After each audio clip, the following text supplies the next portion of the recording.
11장 아하시아의 어머니 아달랴는 아들이 죽은 것을 보고는 정권을 잡았다. 그녀는 먼저 왕족을 모두 죽이기 시작했다. 그러나 여호람 왕의 딸이요 아하시아의 누이인 여호세바가 죽을 운명에 처한 왕자들 중에서 아하시아의 아들 요아스를 몰래 빼냈다. 그녀가 아달랴를 피해 요아스와 그 유모를 은밀한 곳에 숨겨서 요아스는 죽음을 면할 수 있었다. 요아스는 여호세바와 함께 6년 동안 하나님의 성전에서 숨어 지냈다. 아달랴는 그가 살아있는 줄 모른 채 나라를 다스렸다. 7년째 되던 해 여호야다가 사람을 보내 경호대 지휘관과 왕궁 호위대 지휘관들을 불렀다. 그들은 하나님의 성전에서 여호세바를 만났다. 여호야다는 그들과 언약을 맺고 비밀을 엄수할 것을 맹세하게 한 뒤 어린 왕자를 보여주었다. 그리고 그들에게 명령했다. 여러분은 이렇게 하십시오. 여러분 가운데 안식일에 당번이어서 왕궁을 지배하는 자들과 안식일에 비번이어서 하나님의 성전을 지키는 자들은 호위병 교대 시간에 무장한 채로 합세하여 어린 왕을 둘러싸십시오. 여러분의 대열을 뚫고 지나가려는 자는 누구를 막론하고 죽여야 합니다. 왕이 출입하실 때에는 언제 어디서나 왕 옆을 지켜야 합니다. 군 지휘관들은 제사장 여호야다의 지시에 따랐다. 각자 안식일의 당번인 부하들과 비번인 부하들을 데리고 제사장 여호야다에게로 왔다. 제사장은 하나님의 성전에 보관되어 있던 다윗왕의 창과 방패로 지휘관들을 무장시켰다. 무장한 호위병들은 왕을 보호하기 위해 성전 한쪽 끝에서 반대쪽 끝까지 저마다 맡은 자리로 가서 제단과 성전을 에워쌌다. 그때 제사장이 왕자를 데리고 나와 그에게 왕관을 씌우고 하나님의 언약이 담긴 두루마리를 준 뒤에 그를 왕으로 세웠다. 그에게 기름을 붓자 모두가 손뼉을 치며 요아스 왕 만세를 외쳤다. 아달랴가 호위병들과 백성의 함성을 듣고 하나님의 성전에 모여있는 무리에게로 갔다. 그녀는 왕이 보좌 옆에서 양 옆에 군지휘관과 전령의 호의를 받으며 서 있는 모습을 보고 깜짝 놀랐다. 모두 나팔을 불며 크게 기뻐했다. 아달랴는 당황하여 옷을 찢으며 반역이다! 반역이다! 하고 외쳤다. 제사장 여호야다가 군지휘관들에게 명령했다. 저 여자를 밖으로 끌어내시오. 저 여자를 따르는 자는 모두 쳐 죽이시오. 제사장은 하나님의 성전 안에서는 그녀를 죽이지 말라고 일러두었다. 그래서 그들은 그녀를 끌어내어 왕궁 마구간 앞에서 죽였다. 여호야다는 하나님과 왕과 백성 사이에 언약을 맺었다. 그들은 이제 하나님의 백성이었다. 왕과 백성 사이에도 따로 언약을 맺었다. 백성은 바알 신전으로 몰려가 그 신전을 허물고 제단과 우상들을 산산이 깨뜨려 부수었다. 제사장 mat단을 제단 앞에서 죽였다. 그런 다음 여호야다는 하나님의 성전에 경비병들을 배치했다. 그는 경호대 지휘관과 왕궁 호위대 지휘관 그리고 백성과 함께 왕을 호위하여 하나님의 성전에서 내려와 호위대 문을 지나서 왕궁으로 들어갔다. 왕이 왕자에 앉자 모두가 기뻐했다. 무리가 아달랴를 왕의 검으로 죽인 이후 그 도성은 안전하고 평온한 곳이 되었다. 요아스가 왕이 되었을 때 그의 나이 7살이었다. 12장 예후 7년에 요아스가 왕이 되어 예루살렘에서 40년 동안 다스렸다. 그의 어머니는 브엘세바 출신 시비야다. 제사장 여호야다의 가르침을 받은 요아스는 살아있는 동안 하나님을 기쁘게 해드렸다. 그럼에도 다산 산당들은 제거하지 않아서 백성이 여전히 그곳을 찾아 제사를 지내고 향을 피웠다. 요아스가 제사장들에게 지시했다. 하나님의 성전에 들어오는 거룩한 헌금, 곧 의무적으로 바치는 헌금과 자원하여 바치는 헌금을 잘 계산하여 성전 안에 파손된 곳이 있거든 그것으로 보수하시오. 그러나 요아스가 왕이 된 지 23년이 지나도록 제사장들은 아무 일도 하지 않았다. 성전은 전에 없이 황폐해졌다. 요아스 왕이 제사장 여호야다와 다른 제사장들을 불러놓고 말했다. 어찌하여 초라하기 짝이 없는 이 성전을 아직까지 보수하지 않고 있소. 성전 보수를 위해 돈을 거두는 일을 이제 금지하겠소. 이제부터는 들어오는 돈을 모두 넘기도록 하시오. 제사장들은 더 이상 돈을 거두거나 성전을 보수하는 일에 관여하지 않기로 했다. 그러자 여호야다는 궤 하나를 가져다가 뚜껑에 구멍을 뚫어 하나님의 성전 정문 오른쪽에 두었다. 문을 지키는 제사장들은 하나님의 성전에 가져오는 모든 헌금을 그 궤에 넣었다. 궤 안에 돈이 가득 차면 왕의 서기관과 대제사장이 궤를 비우고 헌금을 계산하곤 했다. 그들은 계산한 돈을 성전 사업 관리자들에게 주었고 그들은 그것을 다시 목수, 건축 일꾼, 석수, 석공, 그리고 하나님의 성전 수리와 보수에 쓸 제목과 다듬은 돌을 구입하는 사람들에게 지불했다. 성전 보수에 관계된 모든 비용을 댄 것이다. 그러나 하나님의 성전에 들어오는 돈을 예전용 추가 물품, 은잔, 초의 심지를 자르는 도구, 나팔, 각종 금은 그릇 등을 구입하는 데에 사용하지 않았다. 장인들에게 주어 하나님의 성전 보수에만 쓰게 했다. 또한 이 사업에 쓰는 돈을 취급하는 사람들에 대해 확인할 필요가 없었는데 그것은 그들이 정직한 사람들이었기 때문이다. 보상 제물과 속죄 제물로 지정된 헌물은 건물 사업에 들어가지 않고 바로 제사장들에게 갔다. 이즈음 아람 왕 하사엘이 용감히 나아가 가드를 공격하여 그곳을 점령했다. 그는 내침김에 예루살렘도 치기로 했다. 이에 대한 대책으로 유다왕 요아스는 모든 신성한 기념물, 조상인 유다왕 여호사밧과 여호람과 아하시야가 거룩한 용도로 바친 예물, 자기 자신이 받았던 거룩한 기념물, 성전과 왕궁 창고들에 있는 모든 금까지 모두 모아다가 아람왕 하사엘에게 보냈다. 하사엘은 만족하여 자기 길로 갔고 예루살렘을 공격하지 않았다. 요아스의 나머지 생애와 시대, 그가 행한 모든 일은 유다왕 연대기에 기록되어 있다. 말년에 그의 신하들이 모의하여 외곽 요새 성벽의 진입로를 거닐고 있는 요아스를 암살했다. 암살자들은 시므아세 아들 요사갈과 소멜의 아들 여호사밧이었다. 요아스는 그렇게 죽어서 다윗성의 가족묘지에 묻혔다. 그의 아들 아마샤가 뒤를 이어 왕이 되었다. 2장 하나님이 쓰실 그릇. 그러므로 나의 아들이여 그리스도를 위한 이 일에 그대 자신을 드리십시오. 온 회중이 아멘하고 말하는 가운데 그대가 내게서 들은 것을 다른 사람을 가르칠 역량 있고 믿음직한 지도자들에게 전하십시오. 그대가 가는 길이 험할지라도 예수께서 하셨던 것처럼 용감하게 참고 견디십시오. 복무 중인 군인은 시장에서 사고 파는 일에 마음을 빼앗기지 않습니다. 그는 명령을 수행하는 데만 정신을 쏟습니다. 규칙대로 경기하지 않는 선수는 절대로 승리하지 못합니다. 부지런한 농부가 농작물을 수확합니다. 내가 하는 말을 곰곰이 생각해 보십시오. 그러면 하나님께서 알기 쉽게 풀어주실 것입니다. 예수 그리스도를 마음속에 굳건히 모시십시오. 그분은 다윗의 자손으로 나셔서 죽은 자들 가운데 다시 살아나신 분입니다. 그대가 내게서 줄곧 들은 말씀이 그것입니다. 바로 그 말씀을 전하는 것 때문에 내가 지금 감옥에 갇혀 있습니다. 그러나 하나님의 말씀은 감옥에 갇히지 않습니다. 내가 이곳에서 참고 견디는 것도 그 때문입니다.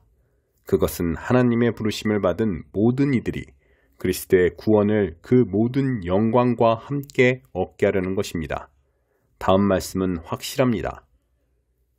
우리가 그분과 함께 죽으면 그분과 함께 살 것이고 우리가 그분과 함께 참고 견디면 그분과 함께 다스릴 것이고 우리가 그분을 부인하면 그분도 우리를 부인하실 것입니다.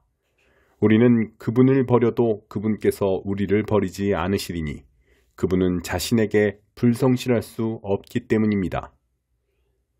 이것은 필수사항이니 하나님의 사람들에게 되풀이해서 말해 주십시오. 하나님 앞에서 사람들에게 경고하여 신앙을 빙자한 트집잡기를 못하게 하십시오. 그것은 믿음을 조금씩 갉아먹어 모든 이들을 지치게 할 뿐입니다.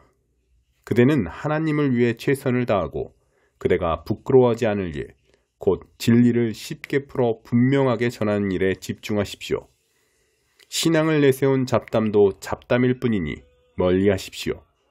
그대도 아는 것처럼 말은 그저 말로 그치는 것이 아닙니다. 경건한 삶이 뒷받침되지 않은 말은 독약처럼 영혼에 쌓이게 마련입니다. 후메네오와 빌레도가 그 본보기입니다.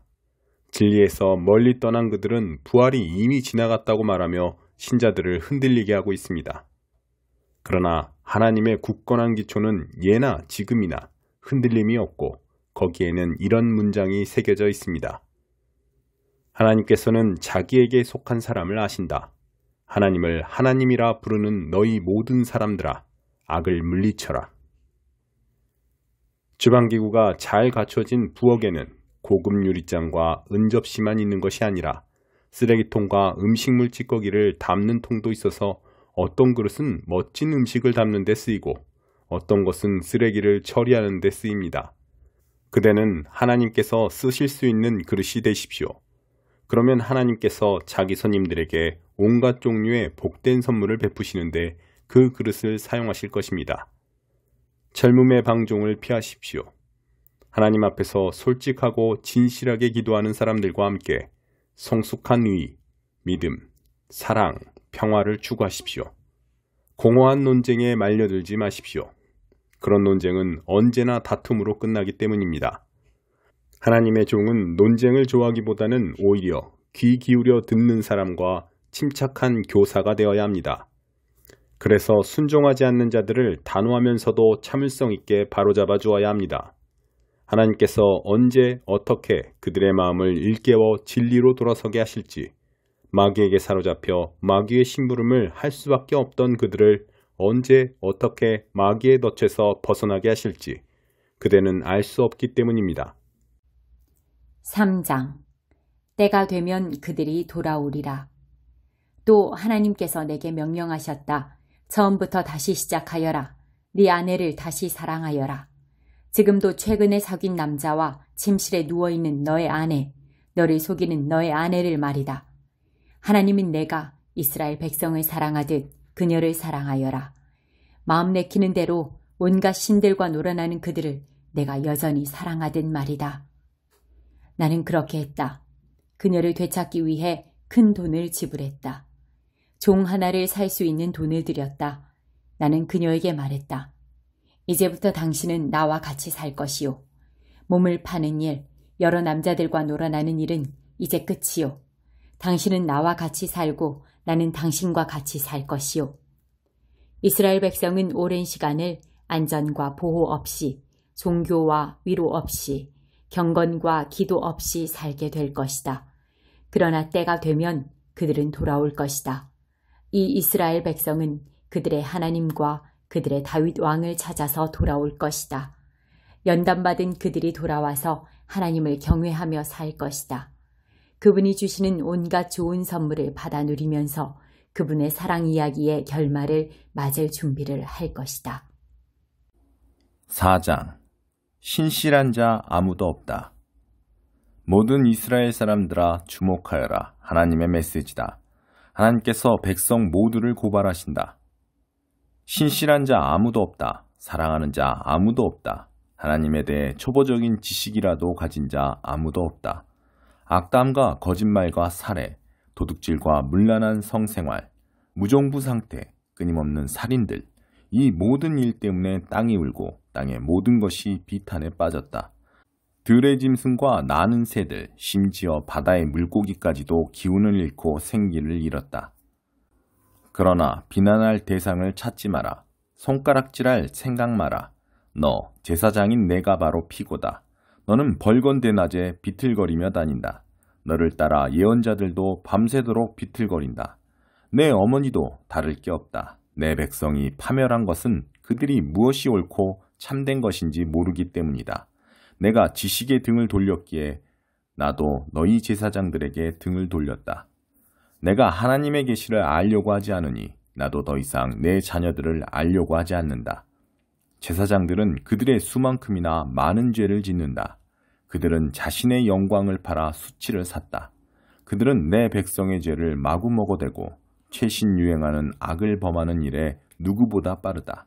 그 결과가 이것이다. 누가 제사장이고 누가 일반 백성인지 구분할 수 없다. 나는 그들 모두가 죄의 대가를 치르게 하여 그들이 살아온 잘못된 삶의 결과를 맛보게 할 것이다. 그들은 먹어도 여전히 배가 고프고 섹스를 해도 만족을 느끼지 못할 것이다. 창녀와 놀아나려고 그들이 곧 그들의 하나님을 저버렸다. 포도주에 취해 내 백성이 인사불성이 되었다. 그들은 죽은 나무에게 묻는가 하면 막대기에게 대답을 기대한다. 섹스에 취해 집으로 돌아가는 길도 잊어버리고 하나님을 대신해 자기 음부를 숭배한다. 그들은 산꼭대기에서 예배를 보며 종교를 나들이 정도로 여긴다. 팔다리를 늘어지게 쭉 뻗고 언덕이 상수리나무와 느릅나무 아래에 눕는다. 너희가 모르는 사이에 딸들이 창녀가 되고 아들의 아내들이 여러 남자와 잠자러 다닌다. 그러나 나는 몸파는 너희 딸이나 가늠하는 너희 며느리들의 뒤를 쫓지 않을 것이다. 내가 뒤쫓는 자는 그 창녀들과 놀아나는 사내들, 그 성스럽다는 사창가에서 예배하는 자들이다. 창녀들 때문에 인생을 파멸시키는 어리석은 백성이여. 이스라엘아, 너는 내 삶을 스스로 파멸시켰다. 유다도 같이 끌고 내려갈 생각은 마라. 길갈의 음란한 산당에 가지 말며 죄의 도시 베델에 가지 마라. 하나님의 이름을 망령되이 부르거나 하나님이 너희에게 복 주신다는 실없는 소리를 하고 다니지 마라. 이스라엘은 노새처럼 완고하다. 그러니 어떻게 하나님이 어린 양을 치듯 그를 드넓은 초장으로 인도하실 수 있겠느냐. 에브라임은 우상에 중독되었다. 그대로 내버려 두어라. 술이 바닥나면 하는 일이라곤 섹스, 또 섹스다. 낯짝 두꺼운 그들은 그 지저분한 방탕을 얼마나 사랑하는가. 헤어리 바람이 그들을 소나기에 움켜쥐고 있고 그들의 섹스 숭배는 결국 그들을 성불구자로 만들어 놓는다. 119편. 내가 정의와 공의를 지지하였으니 나를 억압자들의 손에 넘기지 마소서. 선하신 하나님, 주님의 종을 편들어 주시고 오만한 자들이 괴롭히지 못하게 하소서. 모든 것 바로잡아 주신다는 주님 약속 기다리다 지쳐서 더 이상 눈조차 뜨지 못할 지경이 되었습니다. 주님의 임재하심에 따라 나를 대해주시고 주님의 인생 교과서로 나를 가르치소서.